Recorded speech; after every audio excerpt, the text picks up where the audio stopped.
Things have changed since Lily was born.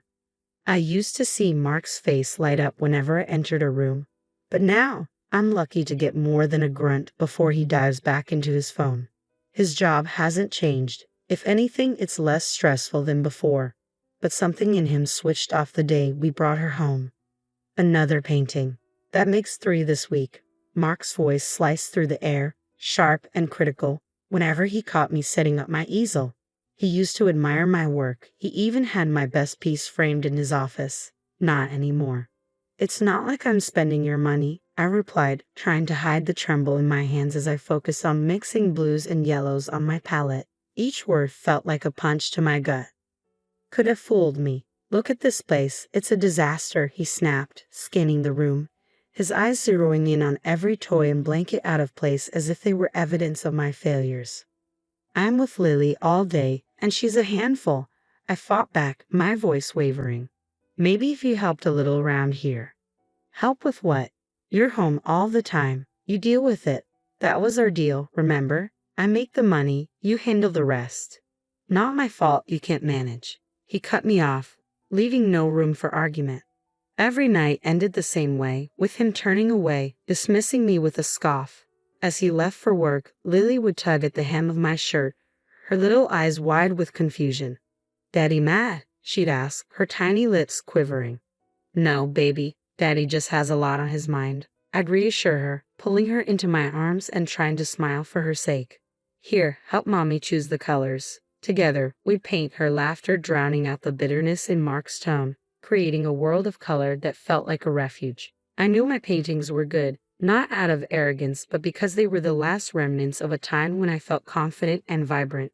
That evening, when Mark came home, I did what I always did, greeted him with a warm dinner, a clean house, and Lily, squeaky clean from her bath and dressed in her best pajamas. "Hey," I said, the aroma of roast chicken following me as I approached. "How was your day?"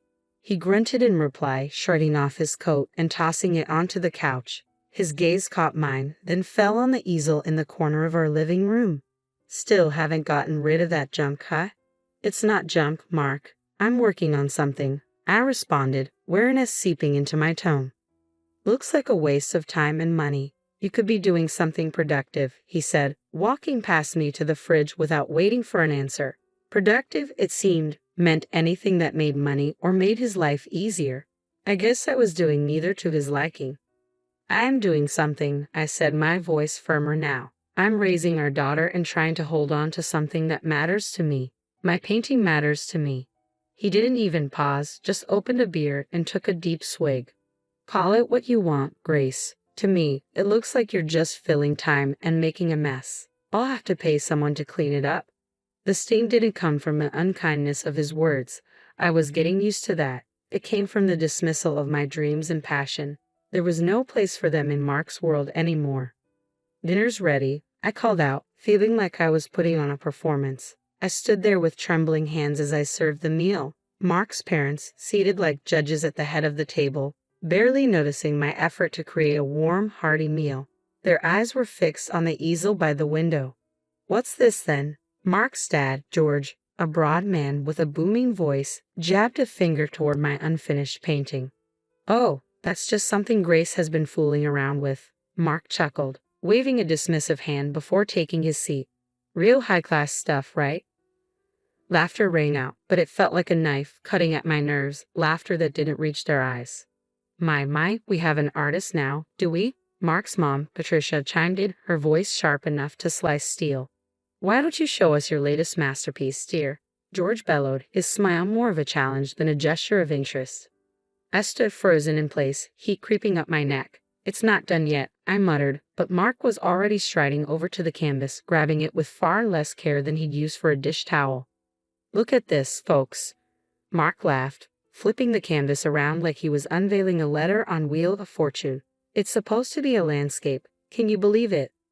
George's laughter boomed again. "Looks like a blind dog's nightmare," Patricia tutted, shaking her head, her nostrils flaring with each derisive comment. "Why waste your time with this hobby? Get a job or do something, anything, productive. As if any place would hire me." Mark snorted, setting the painting back down with a thud that sank my heart. The job market's tough out there, and well, look at her. I swallowed hard, my hands clenched into fists at my sides. I do plenty. I take care of Lily and this house. My words faltered under their collective gaze. Patricia poked at the food on her plate with a fork, as if she suspected it might be poisoned. Taking care of your family is the least you can do, she sniffed. But honestly, Mark, if you'd married someone with a little ambition. They continued tearing into me, their words pressing down, squeezing the air from my lungs. I felt myself slipping away, becoming smaller and more insignificant in this grand performance of theirs. Something inside me snapped as soon as the meal ended. With a fiend smile, I excused myself, marched up the stairs without looking back, and locked myself in the bedroom. Grace, Mark called, his voice rising up the stairs about half an hour later. You coming back down? We need to clear the table. I didn't respond. I couldn't. If I opened my mouth, a scream or a sob would escape, and I wasn't going to give them the satisfaction of witnessing my breakdown. I scrolled through my banking app, a frown deepening the lines on my face. Our account was looking dire again this month, and the grocery list wasn't getting any shorter. Lily needed new shoes too. She was sprouting like a weed. Grace, why is there a charge for $48.95 for Martin's art supplies? Mark's voice tumbled in from the living room. I just picked up a few things, I said, tapping through the app to transfer what little remained of my personal savings to cover it. I needed those supplies. Come on, Grace, that's money we could have put towards something important. His tone was flat, almost bored, but with an undercurrent of something else. Was it disappointment? Frustration? Art is important to me, Mark, the same way your golf is important to you. I didn't mention that his golf clubs cost more than a year's worth of my supplies. Yeah, but golf is networking. It's part of my job. What does your painting get us? A cluttered house and wasted cash? It gets me through the day, I murmured, feeling that familiar tug of war in my chest. Mark snorted. We have to be smart about money, not just spend it on whatever gets us through the day. Budget, Grace. That word felt like a choke chain. I pay for my art supplies with my own money. Money I had before. My voice trailed off, not wanting to spark another fight. That money felt like a distant chapter, one that held job independence and a once-shared dream of my own gallery. Your money's our money, isn't it? He shot back, the implication that my financial independence was a thing of the past evident in his tone, and that money is running out fast.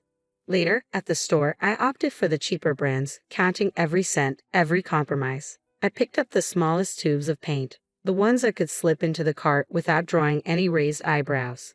Back home, I unpacked the bags with robotic precision, each item a reminder of our tightrope walk over financial ruin. Putting back some luxuries, are we? Mark commented, his gaze landing on the no-name cereal and store-brand pasta. Yes, tightening the belt, I answered without looking at him, concealing the receipts, a paper trail of my crimes. He rummaged through the bags like an investigator searching for a slip-up. Where are the Greek yogurts you like? Isn't this the cheap coffee? I shrugged, busying myself with placing a can of tomatoes in the pantry. Prices went up, had to make some cuts. Don't see any cuts in your art budget, though, he said, his cold finger pointing out the new brushes I had tucked under a loaf of bread. I turned to him, finally meeting his gaze for the first time since the conversation started. This keeps me sane, Mark. My art keeps me sane. My voice was firm, and I clenched my fists around the countertop to stop the tremor in my hand. Well, sanity's quite the luxury item these days, isn't it? He said, nodding toward the brushes, his words deliberate and biting. That night, I painted not out of passion, but frustration. Each stroke felt like a challenge, a cut from our already strained budget to fit within Mark's expectations. But as I worked, I remembered a time when these brushes brought me joy, not the feeling of having to defend myself. Mark was somewhere across the country, tangled up in business meetings when he dropped the latest task on me.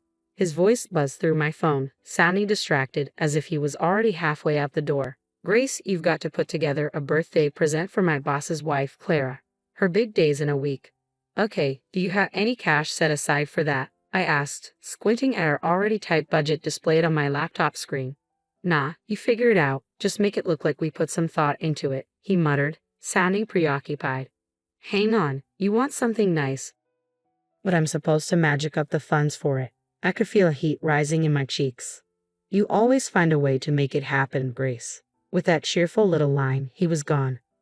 I exhaled slowly, closing my eyes as I fought to push back the frustration gnawing at my last nerve. I didn't have the cash, but I needed something that would truly impress Clara. No pressure, right? After diving deep into her online world, it was clear she had a passion for art. Her feed was filled with gallery visits and photos of canvases that probably cost more than our car. She even posted pictures with artists talking about supporting the arts, patronage, and all that jazz. An idea sparked in my mind, and I grabbed it before it could slip away. A painting from me. I had the paints, I had the canvas, and I definitely had the motivation. I wanted to give Clara something unique, something you couldn't find on any high street. I let the concept settle in my mind, picturing the brushstrokes and feeling the drag of bristles against canvas. It would be personal, and best of all, it would be free. Decision made. I knew I'd need every minute of every day if I wanted it to resemble the kind of art Clara admired. I pulled out my old easel, set it up in the living room, and got to work, all the while hoping my little slice of creativity would hold up in the high-stakes arena of business birthday gifts. Day 1. Operation Bombshell. I found myself standing in the middle of my makeshift studio, a corner of the dining room I cleared by pushing the table against the wall. The morning light streamed in, illuminating the chaos of art supplies scattered around. "Mommy, what's all this?" Lily, my 6-year-old, plopped herself right in the middle of the mess, her eyes wide as saucers, mirroring the splattered paint on the floor. "Mommy's making a birthday present, sweetie," I replied, rifling through old brushes with bristles stiffer than my back. "For a lady Daddy works with?" she asked, picking up a brush and examining the crusty edges like a little professional. I snatched the brush from her before it turned into a makeshift sword or fairy wand. "Yes, but I needed to stay nice," I explained. Lily furrowed her brow in confusion. "But why can't Daddy just buy something?" "Lily, go watch your cartoons, okay? I need to think." I wasn't ready to unpack the complexities of our bank account or my marriage with a kindergartner. Burbling something under her breath that sounded far too much like me, she trotted off to the living room, leaving me to my dilemma. The week dragged on, and I found myself pulling double shifts. Daytime mommy, nighttime Picasso. Slowly, the canvas began to fill, taking on a life of its own, something abstract, something that captured the whirlwind of my life lately. I didn't hear a peep from Mark, not a check-in call or even a text asking how things were going. I guess he was too wrapped up in his charts, deals, and whatever else was too important to bother his wife. Lily, on the other hand, was my tiny shadow, always creeping back to watch me paint. "You're really good, Mommy," she said, now on day 4. "You should draw stuff more." I smiled. That was probably the best review I'd ever receive. "Think so, huh? Maybe I will." The night before the big reveal, the painting finally stared back at me, complete. It wasn't just art, it was everything I hadn't been able to say or do, all poured onto the canvas. But I couldn't sleep that night, tossing and turning, my thoughts spiraling. What if Clara hated it? What if Mark thought I'd wasted my time? Morning arrived clear and bright, and the painting was wrapped, not in fancy paper, just brown parcel paper, neatly tied with a bow made from Lily's hair ribbons. Why not? At the boss's wife's birthday bash, I held the package tightly, hoping the painting would be a hit. I slid through the crowd, eyes down, wishing I could blend into the wallpaper. Mark was there, just foaming hot from his latest trip, looking every inch the man who had it all, except the picture-perfect trophy wife. His eyes swept over the polished women in their cocktail dresses before landing on me, and it felt like a ton of bricks had dropped. I saw that look on his face as if he'd just bitten into a lemon. He glanced me up and down and shook his head just enough for only me to notice. The room faded slightly, like someone turned down the volume on the party, leaving me with the sound of my heartbeat pounding in my ears. Then his gaze zeroed in on a package cradled in my trembling hands. His eyes flashed, and oh boy, I recognized that look. I sensed the storm brewing before he even spoke. "What's that?" he spat, barely keeping his anger in check. I pulled the package closer, as if I could shield it, and myself from the impending fallout. "It's a gift. My painting," I said, my words barely hanging in the air before he cut me off. "A painting? You're kidding, right?" His voice was loud enough to catch a few glances our way. I tried to shush him with my eyes, but he was beyond caring. "You actually think it's okay to hand her a piece of amateur hour?" Whispers began to swirl around us, soft at first, but growing stronger. "Mark, please, not here," I begged, my cheeks burning. "Did you lose your mind?" he roared, and the room didn't just pause. It froze. You're making us look like fools. By now, we were the main event. Eyes flicked to us, then away, then back again, as if they were watching a tense game of tennis. I shrank, wishing I could melt into the floorboards. Mark's face was a shade of red I'd only seen on traffic lights. Just great. Grace, he vented, throwing his hands up. You don't think, do you? The heat flooding my cheeks told me I was blushing, and not in a cute way. My hands shook, but I clutched the painting tighter. What else could I hold on to? I took a deep breath, trying to remember why I thought this was a good idea. Now everyone's going to have a go at us. Thanks to you and your dumb idea, he added, his words sharp as a knife, aimed at anyone pretending not to listen. My mouth opened, words ready to tumble out to defend myself or maybe just to tell him to shut up. But what could I say with the entire room's eyes burning into us? Instead, I just stood there, the fool, he called me, wishing the ground would swallow me whole. The laughter that followed Mark's outburst felt like daggers. Even as the room spun, I caught the boss's eye. He was watching quietly, confusion etched on his face. Clara wore a half-concerned, half-intrigued frown, which gave me a sliver of hope. She waved her hand, cutting through the noise. Quiet down, everyone. Let's see what Grace has brought. I moved on autopilot, my hands still jittery as they tore away the wrapping paper. The art spilled into the room, all the colors and shapes I had poured myself into for nights. Clara's eyebrows shot up. Oh my, she said, and the room hushed, waiting for her judgment. This is quite something, Grace. Mark was still fuming by my side. Yeah, something all right. I ignored him, searching Clara's face for any sign of approval. It's for you. Happy birthday. She tilted her head, studying the painting like it was a puzzle. It's bold. I like bold. Don't you, darling? She nudged Mark, pulling him into this. The boss was tough to read, but he nodded. Don't see something like that every day. Mark tried to jump back in. Oh, come on, you're saying you like this mess? Clara's voice snapped as she turned to him with a squint. Mark, I'd watch it if I were you. Your wife has talent, and I won't have you embarrass her any further. It's unbecoming. The room fell into a tense silence, the kind where you could hear a sneeze 3 houses down. Look at the colors, the feeling in it, Clara continued. Now it's got life. Mark attempted a save.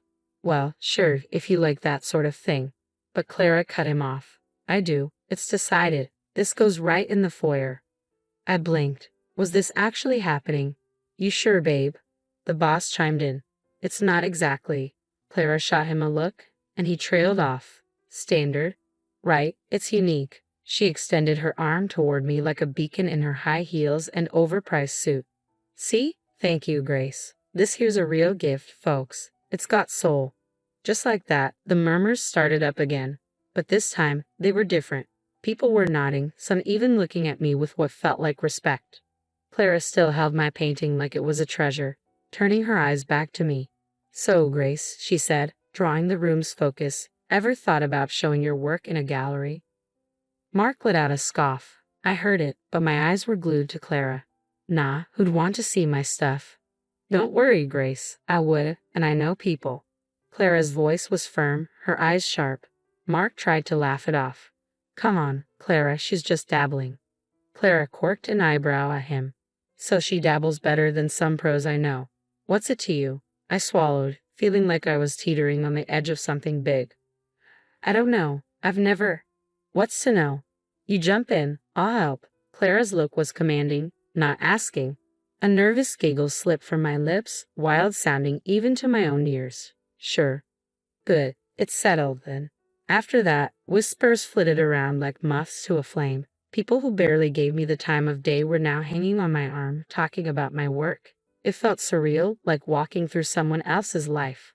Mark was suddenly there again, his hand on my back, almost scalding. You're not serious about this, are you?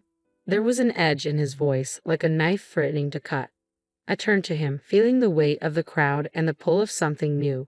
Yeah, I am. My voice was stronger than it had felt in years. He looked at me, really looked at me for the first time that night. But what about us? What about us? I repeated. We've been over for longer than I want to admit. That shook him. He stepped back. I thought we were fine. I turned to face him fully. You thought wrong. The words were colder than I intended, but they needed to be said. Mark ran a hand through his hair, looking defeated. So what? We just end it. I glanced down at the colors splash across my fingers at the rings that no longer meant what they were supposed to. We ended it a long time ago. Now we're just making it official. He didn't have anything to say to that. I watched him walk away, shoulders hunched. Clara's hand touched my shoulder. You okay, hon? I nodded. I am, thanks to you. She winked. What are friends for, right? And you, Grace, she paused, squeezing my shoulder. You're going to light up this town with your art. Just you wait. With that, I felt my heart start to hammer for a whole new set of reasons. Ahead of me, there wasn't just an ending. There was a beginning painted in the boldest colors I could imagine. Lily and I. We'd be more than fine. We'd be us. Unapologetically, unfalteringly us.